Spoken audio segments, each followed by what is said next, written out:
क्या ये जो चर्चाएं शुरू हो गई हैं, चाहे वो हंसी मजाक में ही कहा जा रहा हो कि ये तो राहुल गांधी चलाने लगे सरकार, इसका क्या मतलब है आखिरकार? क्या ये जो 3-4 फैसले वापस लेने पड़े सरकार को, या जो एजेंडे में चीजें हैं राहुल की, वो उनको उन पर फैसले ले रहे हैं, या जो राहुल एजेंडे जिस एजेंडे को लेकर चल रहे हैं उसको ऐसा माहौल बनता जा रहा है कि मजबूरन मोदी जी उस तरफ बढ़ने लगे? जी शुक्रिया मुकेश सर। देखिए, जो बात कही जा रही है कि राहुल गांधी के कहने पर, उनके डिक्टेशन पर सरकार चल रही है, ये लोग कौन कह रहे हैं? मुझे सबसे ज्यादा ये आवाज उन लोगों से सुनाई पड़ रही है जो मोदी सरकार के भक्त रहे हैं, प्रशंसक रहे हैं, तारीफ करने वाले रहे। उस कॉर्नर से ये आवाज ज्यादा है। तो उस कॉर्नर से आवाज का मतलब होता है फ्रस्ट्रेशन, कि ये क्या हम जिनके साथ खड़े थे वो राहुल गांधी के हिसाब से चल रहे हैं। तो ये एक फ्रस्ट्रेशन पूरे भारतीय जनता पार्टी और उनके थिंक टैंक तक पहुंच चुका है।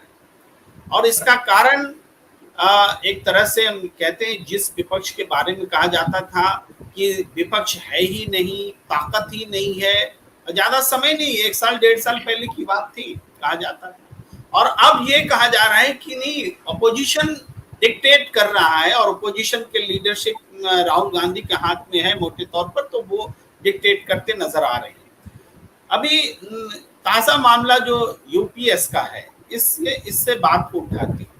देखिए, यूपीएस बनाने वाले जो हैं टीवी वासुदेव, वो कह रहे हैं कि 90% लोग इसको स्वीकार कर लें, यानी वो भी मान रहे हैं कि 10% स्वीकार नहीं कर पाएंगे। इसकी तुरंत आलोचना जो सामने आई है कि जो SC ST जिसका कि एग्जाम देते समय 35 साल 37 साल अपर एज लिमिट होता है, और उसमें अगर कोविड और कुछ ऐसा बीच में आ गया, कोई ऐसी स्थिति, तो 2-3 साल का और एज रिलैक्सेशन हो जाता है। तो 40 अगर हम मान ले तो उसका तो 25 साल पूरा ही नहीं होगा SC ST का। तो क्या ये यूपीएस SC ST का को पूरा फायदा नहीं देने के मकसद से आया है? ये इतना बड़ा लूप होल्स है कि बीजेपी सरकार इसको बर्दाश्त नहीं कर पाएगी। उसको तो वापस लेना ही है, यूपीएस वापस लेना ही पड़ेगा। आप SC ST के अगेंस्ट में नहीं चल सकते, उनकी भावना आहत हो रही है। इसी तरह से अर्धसैनिक बल वगैरह भी इससे बाहर है। आपने केवल कंट्रीब्यूशन, खैर हम उसके डिटेल में नहीं जा रहे हैं, मोटे तौर पर बोल रहे हैं, कंट्रीब्यूशन आपने बढ़ा दिया, 25 साल कर दिया, लेकिन आपको ओपीएस मानने में दिक्कत क्या है? ओपीएस में तो केंद्र सरकार को कंट्रीब्यूट भी नहीं करना है उस तरह से जैसे अभी करना है, 18%, 18.5%।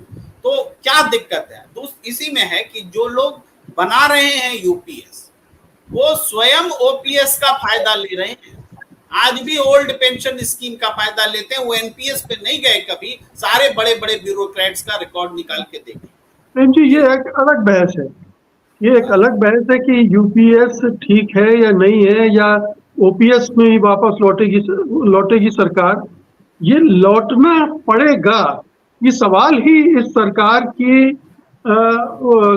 स्थिति को स्पष्ट कर देता है कि वो कितने दबाव में है। वो अगर अपोजिशन की तरफ से प्रेशर आता है तो उसे बदलना पड़ता है, तुरंत रोल बैक करना पड़ता है।